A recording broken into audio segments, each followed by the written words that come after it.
Nos encontramos con la señora María Aguilera.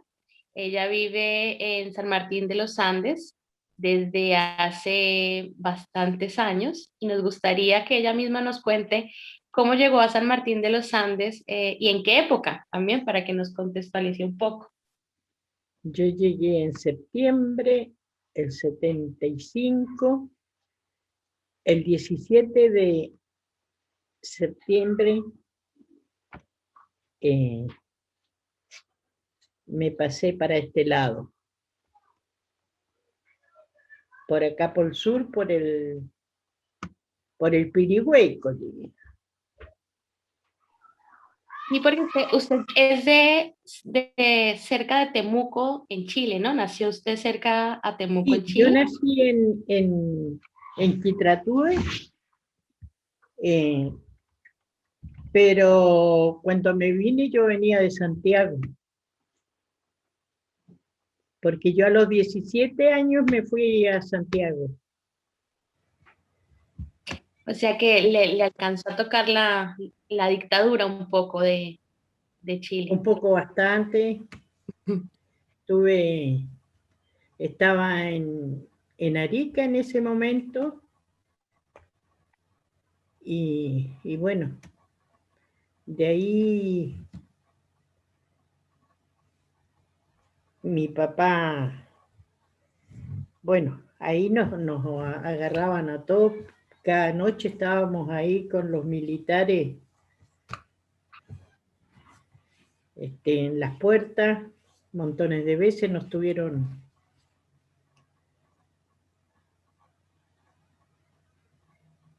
sacándolos de la cama, porque vivíamos en un barrio que se llamaba Venceremos. Qué lindo ese nombre del parque.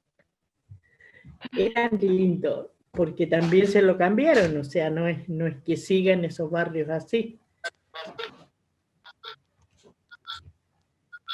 Claro. Y una pregunta, doña María, ¿cómo se Y llamaba su padre y su madre? mi padre era Ricardo Aguilera Rivera, eh, mi mamá era Cristina Lemunao Cumián, así que tengo de buena sangre, De pura sangre. de pura sangre.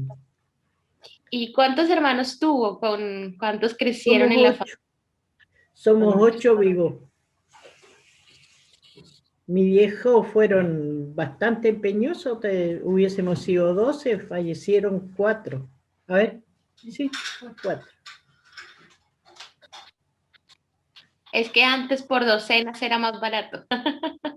Era más barato, no había luz.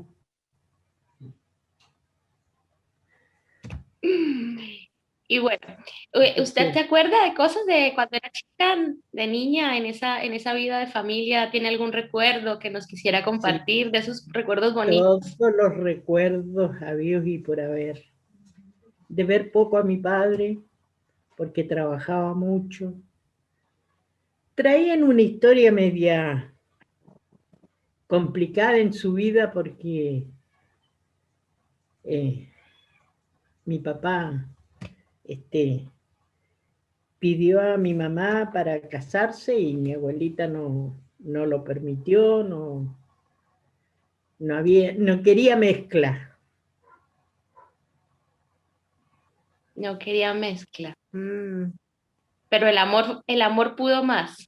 Fue El más amor fuerte. pudo más. Se robó a mi vieja y bueno, nunca quiso a mi padre, a pesar de que yo fui muy regalona de mis abuelos, que fueron los únicos que conocí, porque estando en esta epidemia me contaba mi viejo que él perdió a sus dos papás, un hermano, un cuñado y otros parientes así en una epidemia también de esos años, o yo todavía ni pensaba en nacer porque mi viejo se casó después de eso. Sus padres habían fallecido los dos. fueron a dejar uno cementerio, volvieron y buscaron al otro. Así que así dice que fue quedaron solos, él todavía soltero. Así que los abuelos no los conocí. Pero por parte de mi mamá sí conocí a mis abuelos y bueno, era muy querida con ellos, ¿no? Pero sí, mi abuelita tenía ese resentimiento con mi viejo que ella no podía, nunca lo quiso, nunca fue de su agrado, que los Wincas siempre eran, porque era tanto que yo le decía a mi abuelita que me enseñara la lengua de ellos, porque todo mi mamá no sabía hablar, no, ellos no, y ella decía, no, porque ustedes para reírse nomás, según ella. Un poco para contextualizar, la familia de su madre es Huilliche, Mapuche, Mapuche. y la del padre no lo era. Es lo Mi que padre entiendo. no, mi padre no. Entonces ese Soy encuentro campurria.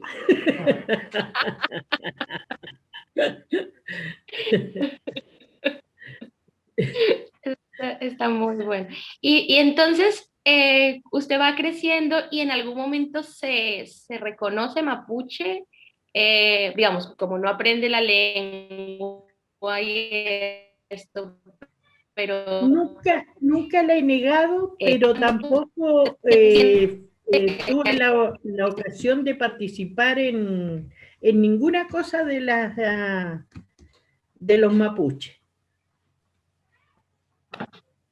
Porque ya después, cuando yo crecía, no, lo único que me acuerdo es que conocí una machi, cuando chiquita, que era la que iba a machitucarle a mi abuelito que estaba enfermo. Tendría unos 5 años, qué sé yo, muy, muy chica. Y me acuerdo que me ponían ahí, a mí me daba miedo porque salían con unos cuchillos y cosas así, ¿no? De sus machitunes. Y resulta que me decían que para que se mejore el abuelo. Y era que ellos me medicinaban porque mi mamá ya se le habían muerto 2 hijos. Entonces, según ellos, no querían que a mí me pasara lo mismo. Y salí re fortalecida, parece, con ese tema, porque después, bueno, ya fui de chica muy madura en realidad, porque yo veía las carencias de mi casa y yo de chica iba a vender verdura, a vender cerezas, después ya más grande compraba en unas quintas, iba, tomaba y me iba a Temuco a vender fruta. Así que así fui creciendo. Después a los 11 años me fui a trabajar a Concepción con una señora que me llevó una parienta de mi papá, que él le dice que si su hija no le servía, que por favor le avisaran que él me iba a buscar, pero que no quería que me trataran mal. Así que le decíamos la abuelita Benicia a la señora, porque yo a ella le iba a ayudar para las cosechas de trigo, de cosas que sembraban, y entonces ella era sola. Y tenían gente trabajando, entonces iba a ayudar a limpiar la casa, era muy hacendosa esa señora. Entonces por eso ella me mandó y me fue a dejar a Concepción y le dijo a la nuera, que era media bastante malula, Ni con los hijos tenía mucha conciencia de humanidad. Así que... Qué linda esa historia. Entonces, trabajé... Y la pregunta, ¿el abuelo? ¿Cómo? Ahí, de ese trabajo, ¿a dónde fuiste? Después de ese trabajo, ¿a dónde fuiste? Después volví al sur, a mi casa acá, a Quitratúe, y ahí trabajaba en negocios, ya tendría unos 12 años, 13 años, por ahí sería, y trabajaba en negocios. Después ya me fui a trabajar a Temuco, y de Temuco me fui a Santiago a los 17 años.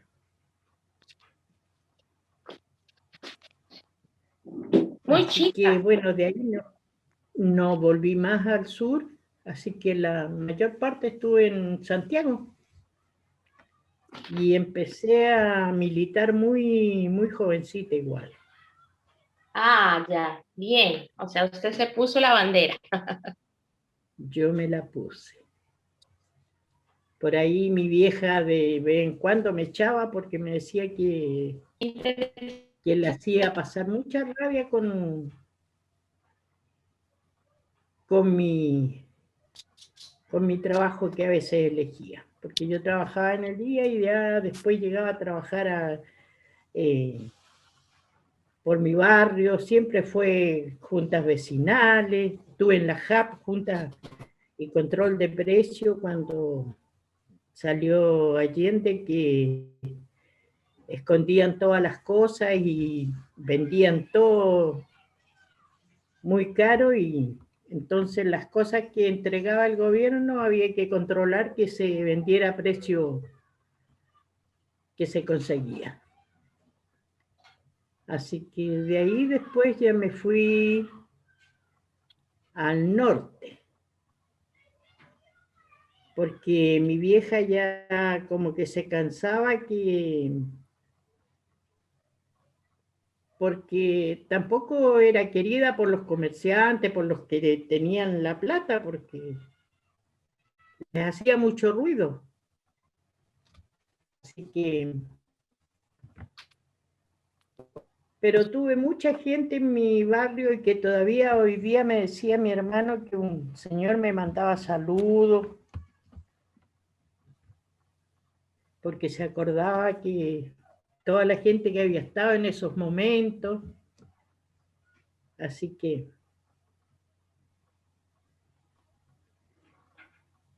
¿Hay un momento significativo dentro del partido?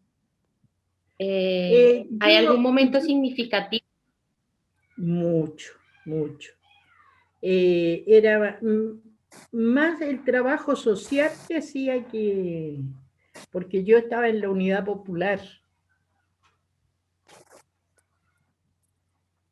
que ahí era un rejunte de todo, trabajábamos todos con todos, y, y bueno, mi vieja por ahí como que se cansaba porque los comerciantes que me tiraban el auto encima, que en las reuniones yo iba y llegaba tarde, mis hermanos tenían que irme a esperar porque por cuidarme, ¿no? Y mi mamá vivía intranquila.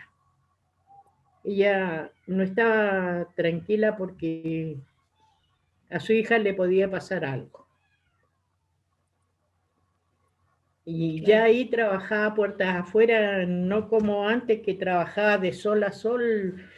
Cuando recién me fui a Santiago, yo trabajaba puertas adentro este, como nana.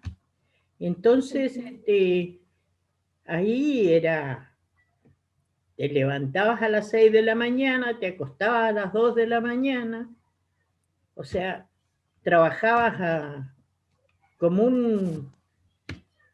Y ya después fueron cambiando cosas, y, y uno se empieza a encariñar con la política que te defiende un poco. Claro. Entonces, trabajaba por horas y después llegaba a trabajar por mi barrio. Así que... O sea, usted se asume, desde el joven, se asume defensora Sí, del sí, pueblo. sí, sí, desde chica. Desde chica siempre defendí por lo menos a las mujeres de los parientes que por ahí abusaban con su señora. El machismo que existe y que todavía existe, no es que se fue del todo, ¿no? Pero ya es más como que hay más humanidad que antes. Y no es que se haya ido del todo. Sí, seguimos en estas luchas.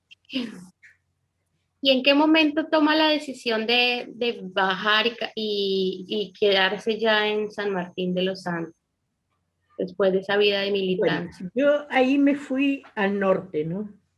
De ahí Sí, me fui al norte el 70, a ver,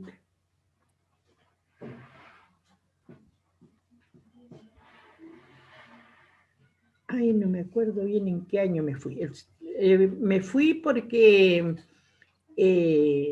mi vieja, como le digo, no vivía tranquila. claro. Entonces lo que hice, la militancia que tenía, la cambié al norte, pero mi vieja no supo. Entonces allá cuando llegué me estaban esperando. Así que bueno, ahí seguí en lo mío y me acuerdo que en ese barrio donde llegué, hacíamos reuniones arriba de un camión, en la calle y arriba de un camión para que me vieran, pues sí. Y me acuerdo que ahí andaba la gente de derecha con cadenas, eh, corriendo a la gente que los enfrentaba. Militares, ya empezaban porque justo yo me meto con el tema era de la JAP, de la Junta de Control de Precios, entonces veía las cosas que estaban pasando y seguí mi lema y eso no les gustó a ellos. Así que ahí fue el golpe militar y bueno, empezó la persecución. Varios llegaron, me fui con 2 hermanos para el norte, los más grandes de los varones, porque nosotros somos 3 mujeres primero y después vienen los varones. Y bueno, ahí para el golpe militar nosotros ya habíamos formado el grupo de trabajo, todo, y bueno, empezó la persecución contra nosotros y tuve que ayudar a sacar a muchos compañeros de ahí, y que eran muy buenos compañeros, pero eran jóvenes y su familia no, no estaba de acuerdo con lo que ellos hacían. Así que unos pasaron para Perú en maletas de auto, en cosas así para poder para llegar a una embajada, porque todos los días buscaban como que era lo peor que había. El tipo era un compañerito, me acuerdo siempre de él, pero nunca más. Bueno, cuando estaba en el norte todavía llegaban cartas a a Perú y las hacían llegar a Chile. Y ahí contaba lo que estaba viviendo él allá donde estaba, a él le tocó a Cuba.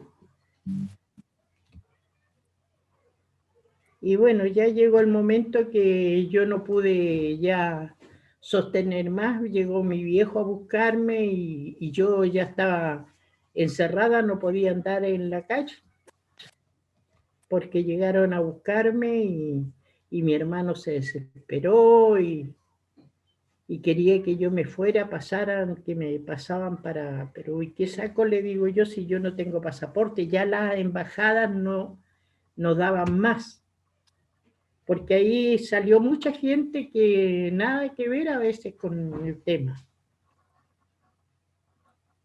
Y bueno, a la salida de Arica había un puesto de militares, y mi viejo me fue a buscar y pasaban al regimiento los vehículos, los buses, y bajaban a los que estaban en la lista que tenían ellos, porque ellos tenían lista de gente. Ahí mi hermano una vez casi se los llevan y me los sacaban para la calle porque estaban metidos, que qué hacíamos, por qué. Y bueno, ahí yo le dije que mis hermanos eran jóvenes también, ¿no? Y le digo que yo estaba a cargo de ellos, que si algo tenían que ver, nosotros fuimos por trabajo, no porque ellos trabajaban. Y en una pude mandar a uno de mis hermanos porque a ese ya lo habían tomado 2 veces y no lograron llevárselo detenido, pero como que ya lo tenían marcado. Y después, bueno, empezaron a buscarme a mí. Así que tenía que andarme trasladando y después me fui a trabajar puertas adentro a una familia y le dije que a mí me buscaban y que si pasaba algo ellos no tenían nada, porque ellos no eran partidarios de nada, pero no les gustaba tampoco lo que estaba pasando. Porque se mataba a la gente, la sacaban a la calle y le disparaban, porque ellos eran.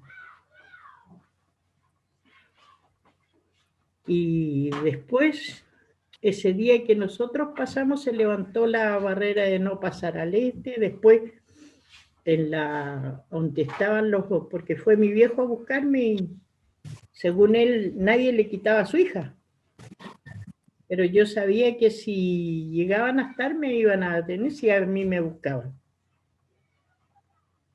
Resulta que pasamos y justo habían chicos que los había llevado mi hermano a comer a la casa porque los militares no le daban comida, le daban puras drogas y son los soldaditos, como le decimos, ¿no? Y en la playa y entonces se los llevó a casa a comer y bueno, y cuando íbamos pasando él me ve y me dice, hola, me dice, ¿a dónde va? Entonces y cuando lo ven conversar que estábamos conversando, le pega un grito, dice, no, es que estoy viendo los papeles acá, le dice.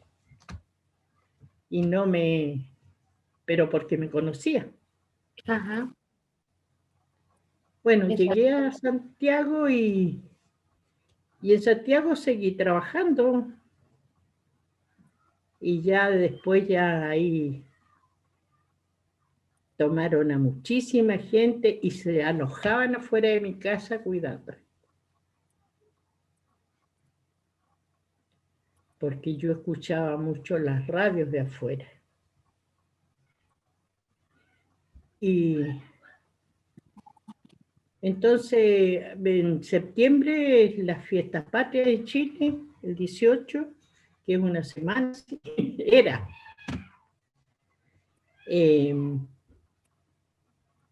resulta que habían tomado varios chicos de mi barrio ahí que habíamos trabajado con ellos y que la pasaron muy mal.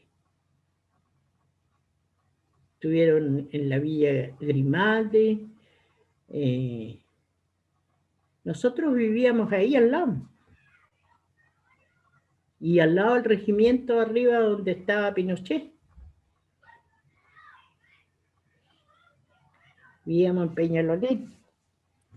Y bueno, ya fue la mamá de esos chicos que la tomaron y le dijeron a mi mami que por qué no me sacaban porque ellos le habían tomado los hijos y a mí me estaban cuidando. Porque ya habían ido muchas veces antes que nosotros llegáramos a buscarnos a la casa. Pero después cuando supieron, nos faltan los vecinos buenos que dijeron que nosotros habíamos llegado. Y la que había llegado era yo, ¿no? Bueno, y de ahí fue mi gira para acá. Me vine a Temuco el 17 de septiembre, crucé la frontera. Y bueno, la crucé porque estaban enfiestados todos acá en Pirihueco, así que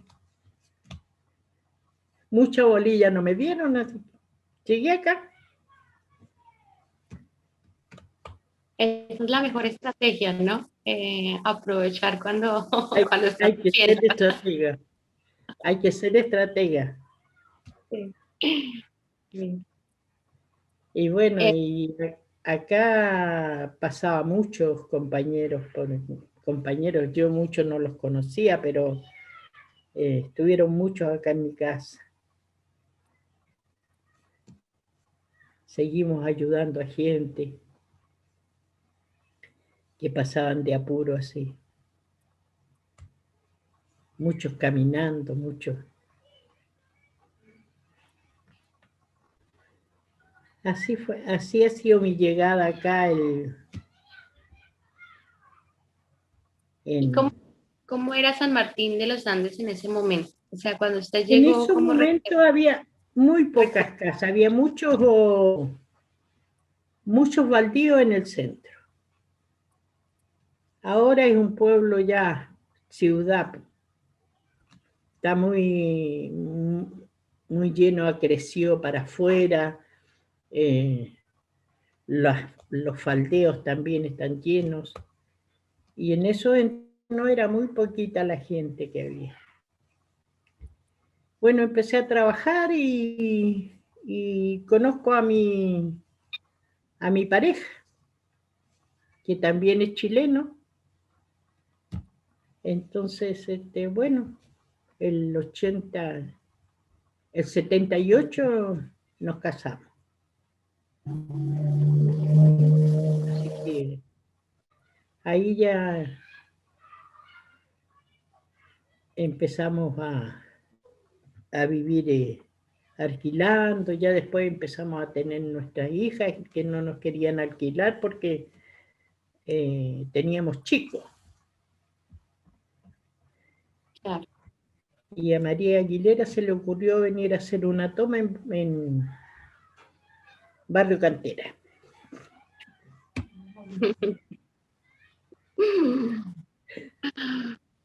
Trajo la revolución, se tomó el barrio.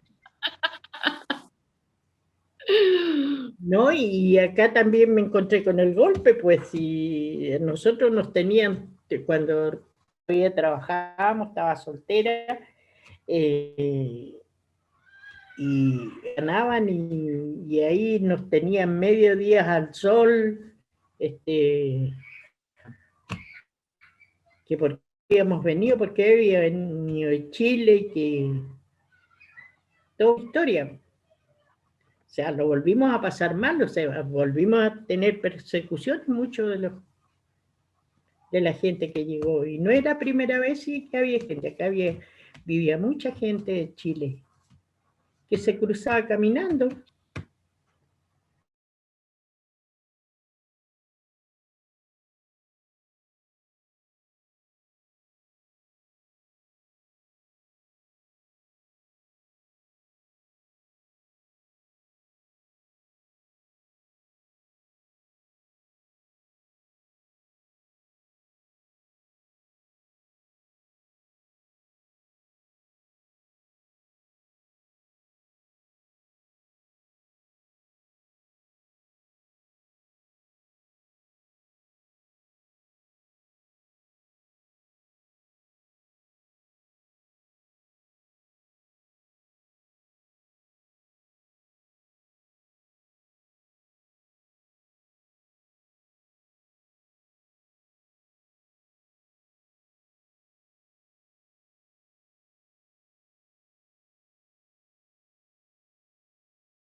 desde tu experiencia de vida, ¿qué significó la constitución anterior en Chile? O sea, antes de esta nueva constituyente, esa constitución, ¿qué significa para un pueblo? ¿Cómo la puedes Es describir? ¿Cómo lo no la peor puedes? que puede haber pasado todavía a esta altura de que estamos y han habido gente de izquierda y que no se haya podido este, cerrar esto porque se está gobernando todavía hasta el momento con una ley que hizo un militar, con una que en nada nos mete a nosotros, al pueblo. Nos quitaron la salud, nos quitaron la educación, todas las cosas, y se han metido y ha habido gente que ha estado para ayudar a vender en nuestro país. Las carreteras en Chile son muy lindas, pero ¿a dónde se va esa plata? Que no tengamos ni siquiera los caminos que pertenezcan al país. El agua potable en un país rodeado de agua. Es el agua más cara que se paga. O sea, somos unos inútiles total. Todo vendido para afuera. La luz, todo. O sea, lo más mínimo. Que no seamos capaces ni de hacer los fósforos. Por lo menos cuando estaba la Unidad Popular teníamos los copihuitos, que se llamaban la empresa de fósforo. Todo esto ahora es todo de afuera somos tan inútiles. ¿Por qué? Porque no han atado las manos. Y ahora hablan de que le quieren sacar, que a ellos no les pueden tocar los bolsillos para hacer que a ellos tengan que pagar por lo que tienen. Nosotros todos los días que compramos algo, les estamos pagando su sueldo, esto es inservible. Eso es lo que duele. Uno que vivió el recreo, que vivió el momento. Entonces, para nosotros, ¿qué queda? Claro, y para las futuras generaciones también, ¿no? Pero por supuesto, si nosotros ya estamos... ¿cuántos años que pasó esto? Y no hemos sido capaces de salir. Porque siempre han estado poniendo piedras en el camino. Sí. La democracia cristiana, que siempre estuvo en la unidad popular, lamentablemente, es alguien que a mí no me da ninguna satisfacción. Porque ahora están peleándose como ratas, porque no quieren ir con que no quieren, siempre quieren tener el poder. Porque ahora se inscribían para presidenciales. Claro. Hasta hoy día solamente estaban para anotarse los candidatos. Y ahí se ve la miseria de estos miserables. Ahí se ve la miseria de cada partido político. Yo recuerdo que cuando fue el golpe militar, Frei Padre, que según ellos lo mataron,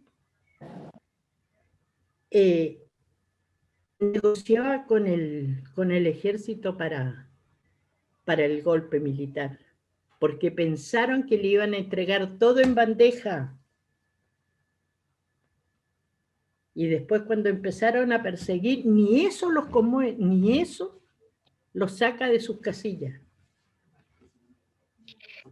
Sí, es una realidad que duele y que la tenemos que recordar y que la tenemos que tener en la memoria constantemente, porque un país y un territorio, una región como América Latina no puede olvidar las dictaduras y no puede olvidar estos pensamientos clasistas, racistas, que nos se han adueñado de la vida, el control político de la vida de cada una de las personas. Doña María, ahora, por ejemplo, con este panorama, la nueva constituyente, usted ya no está en Chile, pero ¿qué le gustaría, por ejemplo, poder decir, aportar? ¿Cuáles, por ejemplo, podrían ser desde todas digamos, análisis, pero también sus claridades frente a lo que necesita, digamos, un territorio, una nación? ¿Cuáles podrían ser sus mensajes o sus puntos para aportar en esto? Mire, yo charlaba con mi hermano porque nos comunicamos, me interesa mucho, o sea, lo que pasa en Chile, porque tengo todos mis parientes, mi familia, y que fue en lo que peleé, ¿no? Pelear es una manera de decir, o sea, no es que nos agarramos a golpe con nadie, ni mucho menos. Pero la lucha no solo es sino que es de enseñanza, de ver las cosas claras, de saber dónde estás parado y quién sos. Claro. Le decía yo que me habría gustado tanto haber estado para haber dado algunas charlas, algunas cosas, porque ahora me gustaría tanto decirle todas las cosas que más o menos pasaron en sus momentos a esta juventud, que tengo la plena confianza de que algo pueden hacer, porque es mucha juventud la que salió, en todos los lugares, ¿no? Me gustaría tanto poder decirle que necesitan humildad y fuerza, porque ellos necesitan traer gente. ¿Y qué gente? Nuestra gente. Porque nuestra gente está dopada, somos pocos los que vemos la realidad, porque los han apañado tanto con tanta cosa por la televisión, que métale novelas para las dueñas de casa desde la mañana hasta la tarde. Y esa gente no sabe qué pasa dentro de su país.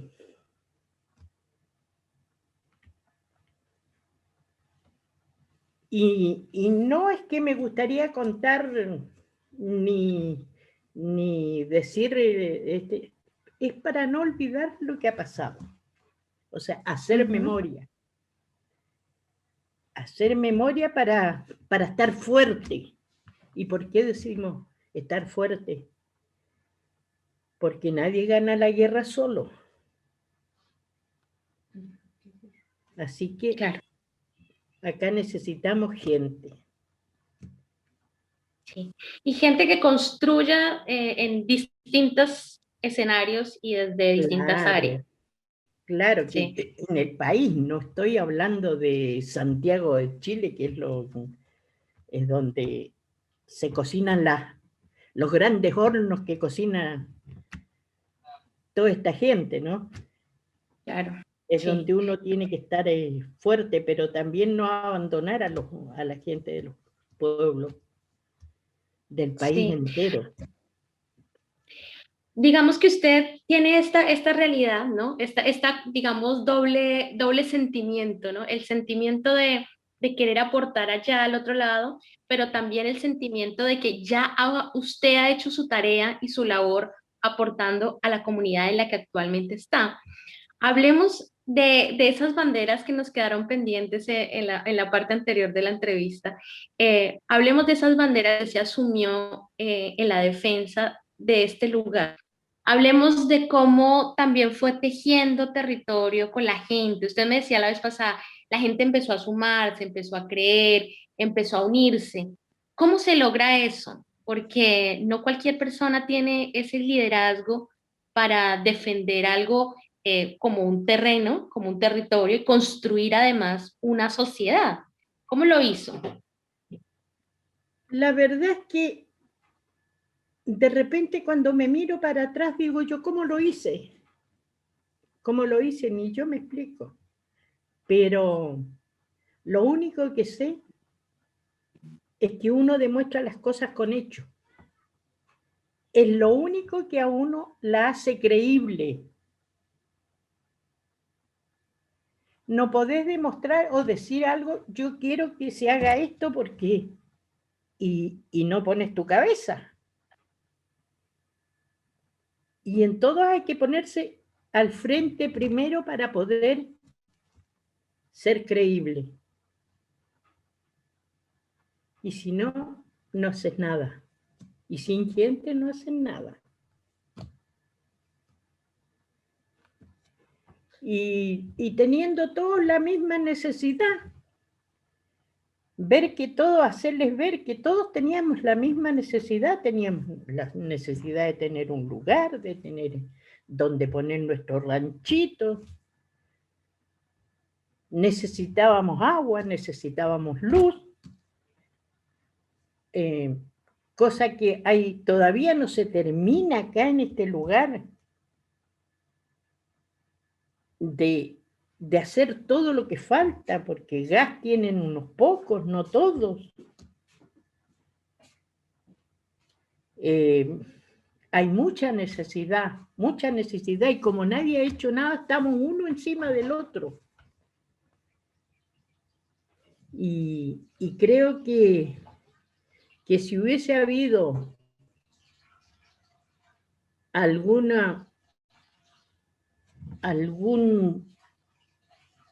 del gobernatario que hubiese puesto de su parte, habríamos tenido un barrio precioso.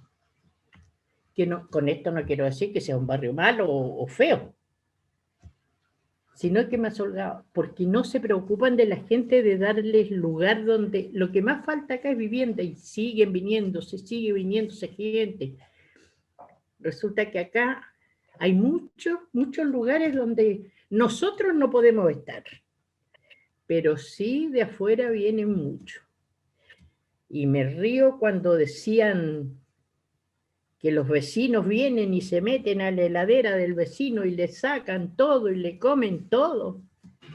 Pero acá los que llegaban de afuera eran otros, porque fueron viendo el lugar precioso que es San Martín de los Andes y tienen casa en la punta de los cerros. Chales, es cosa que nosotros no podíamos hacer.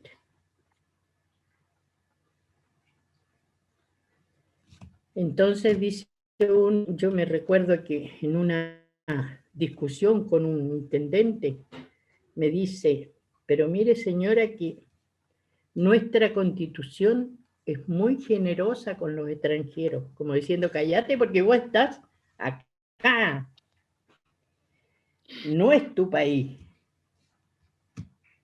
Yo le digo, sí señor, con los extranjeros que viven en las laderas, le digo, ahí somos todos extranjeros, pero los que viven en el centro no. Le digo, ¿su suegra qué es? Me dice, chilena. Ah, le digo. En el centro hay varios, le digo yo, que tienen propiedades y nadie dice nada, pero tienen plata. Claro. Nosotros somos los extranjeros, los de las laderas nomás. Si hay una doble carga, no solo es el hecho de ser extranjero, sino que es qué tipo de extranjero eres, a qué clase social perteneces. La lucha de clases continúa. Claro. Y después le digo yo, mire, cuando yo compro un kilo de azúcar, a mí no me preguntan mi nacionalidad. Compre lo que compre, a mí no me preguntan mi nacionalidad.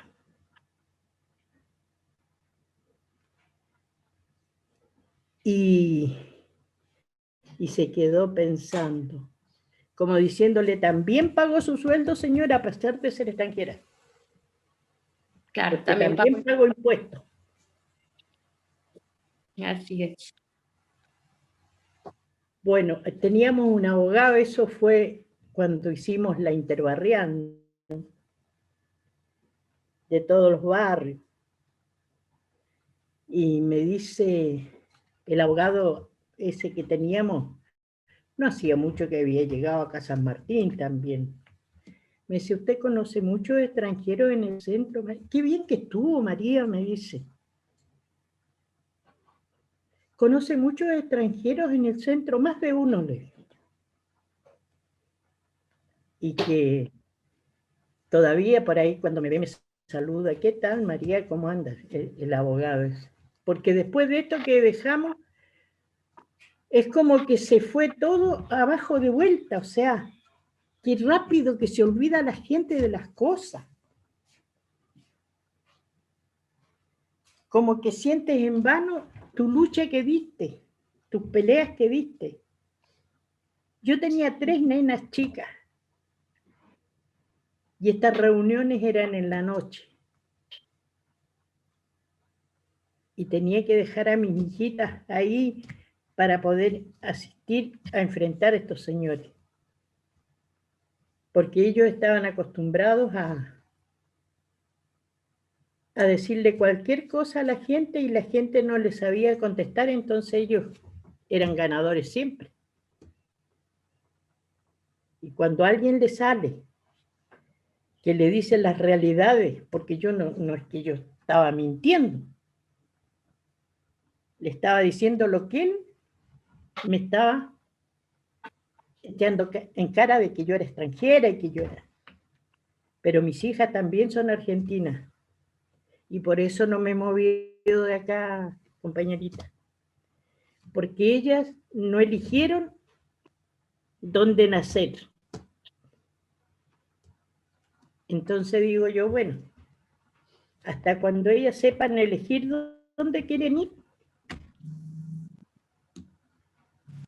no que tengan que andar arrancando de su país.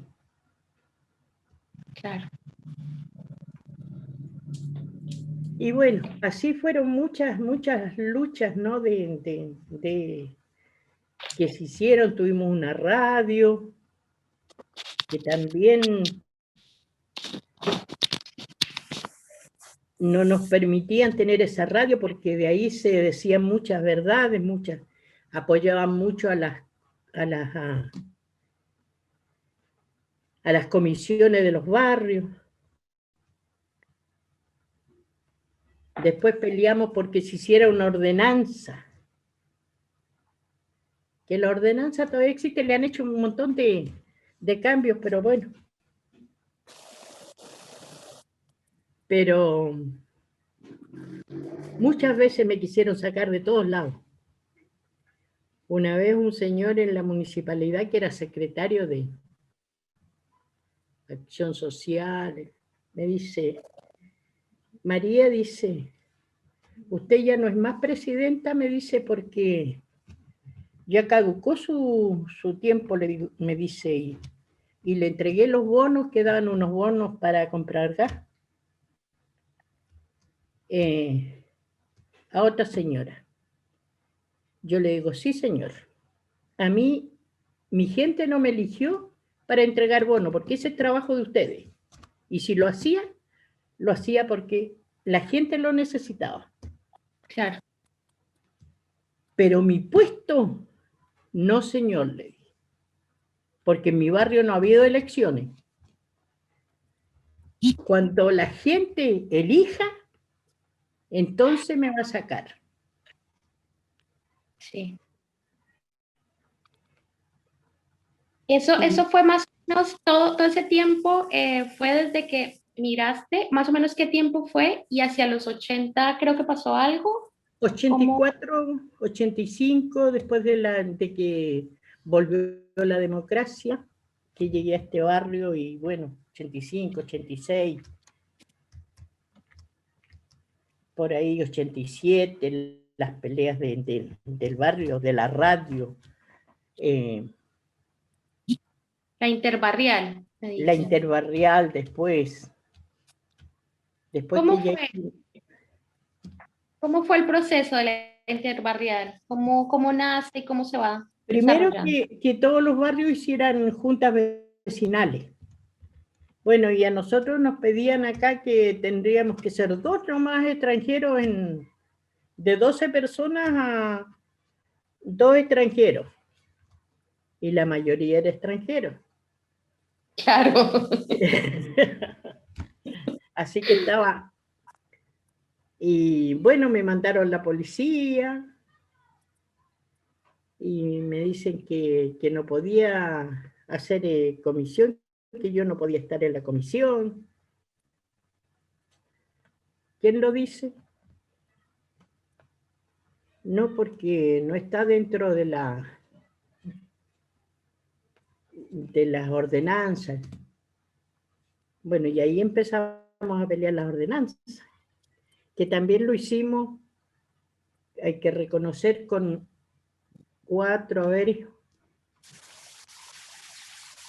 6 concejales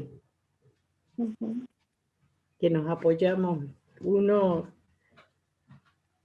ya, bueno, muertos hay 2, eh, 2 concejales de esos que estuvimos en la, y mucho más joven que yo. Uno era un maestro, el otro era, bueno, maestro eran 2, porque todavía vive Soria, un maestro también. ¿Lo conoce? Bueno, él estaba, Brunilda también estaba en esa, Juan Carlos Espinó, y Juan Carlos Fernández. Así que, bueno, y empezamos todos los días viernes, nos juntábamos en los colegios por ahí para discutir y armar la ordenanza. Ahí se hizo una ordenanza donde se les da una plata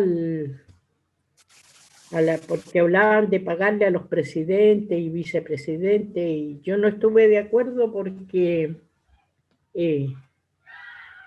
todos iban a pelear por el puesto, Claro, por plata. claro, porque va a ser una Acá no especie de era, no de militancia. claro, que se diera para lo que se necesitara en el barrio, pero se daban 50 litros de nafta, que era, o sea, el precio de eso, ¿no? Se le entregaba a cada junta de vecinos, pero no era para nadie personal. Era para hacer algo, algún adelanto que se quisiera hacer. Y ahora ya no está, nadie le da la plata que les pertenece a cada barrio.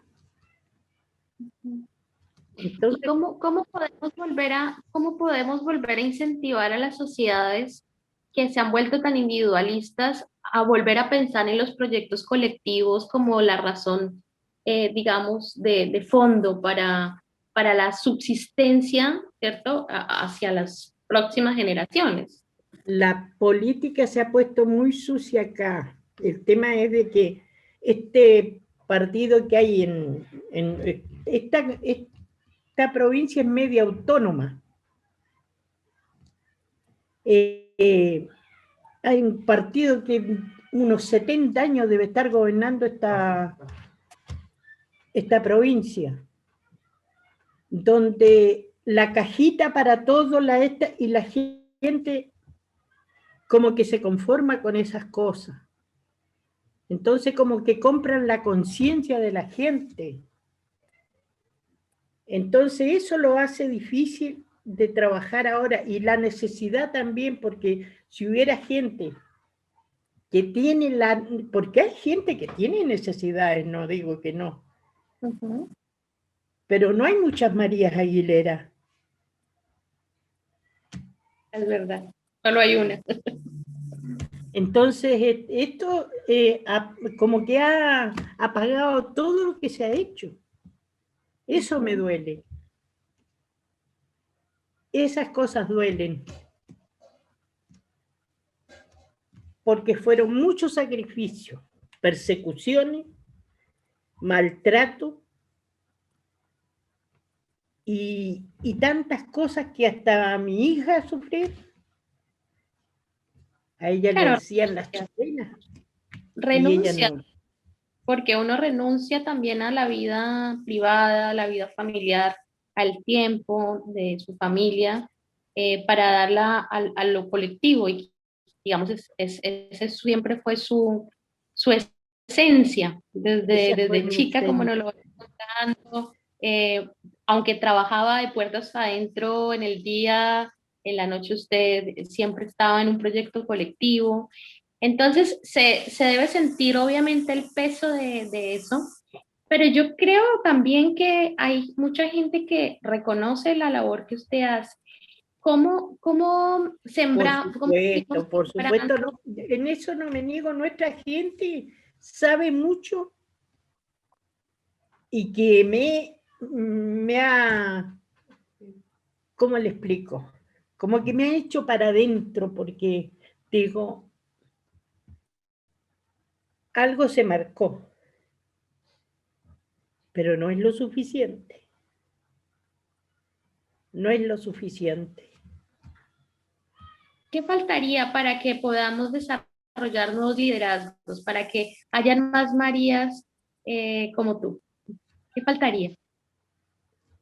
Tener las cosas claras y enfrentar lo que venga, con claridad. No digo, saber enfrentar los problemas, saber lo que valemos como personas, saber defender nuestras raíces, no olvidarnos, más allá de que yo tengo una casa, ahora no, no mal, la hicimos codo a codo con mi viejo, pero no hay que olvidarse cómo salimos adelante. Creo que la gente tiene, los pocos que hay, yo creo que tienen como miedo de ser discriminados, se puede decir, ¿no? Porque Ay, mira. saben dónde pegarte. Yo siempre me acuerdo porque yo me traje acá dos mujeres solas, con hijos y solteras, ¿no?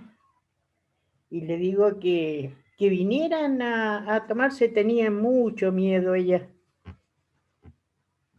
y, y no, como que no le daba. Entonces lo ayudábamos mucho entre los vecinos, y una ya no está, hicieron sus casitas, y tener donde, porque con lo que ellas trabajaban no les alcanzaba para alquilar un lugar. Y no había ayuda porque eran madres solteras, tenían una sola hija. Y es más, era argentina una señora, ella como que en una ocasión ella estuvo muy enferma, muy mal. Un asistente social del hospital, ahí tenía mucha bronca. Yo le dice, acuérdate María, le dice que vos, yo te di una mano a vos, le dice, porque la había mandado a Neuquén con su trabajo, nomás cumplía, compañerita. No era que le había dado nada. Y sacándole en cara eso, y ella muy agradecida. Claro. Entonces, eso es lo que da bronca de cómo quieren denigrar la gente. Yo que María le habría contestado, mire señora, usted con su trabajo nomás cumplía, era el asistente social en su momento en el hospital.